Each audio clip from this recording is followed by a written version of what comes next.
Super. ಇನ್ನು Kalidasa first teaser ಅಂತ ಬಿಟ್ಟಾಗ ಟೀಸರಲ್ಲಿ ಇರುವಂತಹ ರಾ ಲುಕ್ ಅದು ನೋಡಿದಾಗ ಒಂದು ಸೆಕೆಂಡ್ ಎಲ್ರಿಗೂ ಓ ಮೈ ಗಾಡ್ ಅಂತ ಅನ್ಸಿದ್ದು ಹೌದು. ಬಿಕಾಸ್ ಶಿವಣ್ಣ ಲಾಂಗ್ ಹಿಡಿಯೋದ್ರಲ್ಲಿ ಫೇಮಸ್, ಈ ಸಿನಿಮಾದಲ್ಲಿ ಧ್ರುವ ಲಾಂಗ್ ಹಿಡಿದಿದ್ದಾರೆ. ಸೊ ಹೆಂಗಿದೆ ಎಕ್ಸ್ಪೀರಿಯನ್ಸು? ಏನಿಲ್ಲ ಮೇಡಮ್, ಇಲ್ಲ ಅಫ್ಕೋರ್ಸ್ ಆ ಪಾತ್ರ ಯಾವಾಗ ಲಾಂಗ್ ಹಿಡಿತಾನೆ, ಯಾವಾಗ ಅಯ್ಯೋ ಯಾವಾಗ ಪಾರಾಯ ಬೇಗ ಅನ್ನೋದು ಆ ಪೀಕ್ ಲೆವೆಲ್ಗೆ ಕರ್ಕೊಂಡೋಗಿ ಆಮೇಲೆ ಮಾಡಿದ್ದಾರೆ. ಅದು ಸ್ಕ್ರೀನ್ ಪ್ಲೇ ಸಮೇತ ನಿಮ್ಗೆ ನೋಡಿದ್ರೆ ಗೊತ್ತಾಗುತ್ತೆ. ಇವಾಗ ನಾವು ಏನು ಹೇಳಿದ್ರು ತುಂಬ ಓವರಾಗಿ ಹೇಳ್ತಾ ಇದ್ದೇನೆ, ನಂಗೆ ಪೋಟ್ರೆ ಆಗೋದು ಬೇಡ.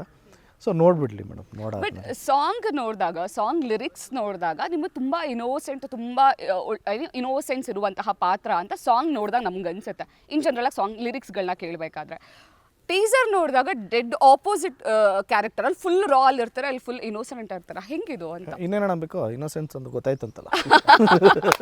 ಸಾಂಗ್ ನೋಡಿದಾಗ ಆಬ್ವಿಯಸ್ಲಿ ಅಲ್ಲ, ಅದಕ್ಕೆ ಟ್ರೈ ಮಾಡಿದ್ದೀವಿ ಮೇಡಮ್. ಈ ಕ್ಯಾರೆಕ್ಟರ್ ತುಂಬ ಇನ್ನೋಸೆಂಟ್, ತುಂಬ ಅಂದರೆ ಇನ್ನೋಸೆಂಟ್ಗೆ ಚಾಲೆಂಜ್ ಮಾಡೋನು.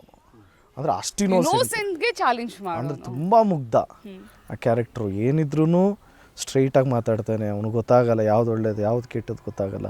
ತುಂಬ ಮುಗ್ಧ, ತುಂಬ ಹೀ ಈಸ್ ಆಲ್ವೇಸ್ ಹಿಮ್ಸೆಲ್ಫ್. ಅಂದರೆ ಹೀ ಈಸ್ ಆಲ್ವೇಸ್ ರಿಯಲ್. ಡೈರೆಕ್ಟಾಗಿ ಹೇಳ್ತಾನೆ, ಮಾತಾಡ್ತಾನೆ, ಅವ್ನು ಏನು ಅನ್ಸುತ್ತೋ ಅದನ್ನೇ ಹೇಳ್ತಾನೆ. ಸೊ ಈ ಥರ ಕ್ಯಾರೆಕ್ಟ್ರು ಯಾಕೆ ಅವ್ನು ಹಂಗೆ ವೈಲೆಂಟ್ ಆಗ್ತಾನೆ ಅನ್ನೋದೇ ಒಂದು ಜಸ್ಟ್.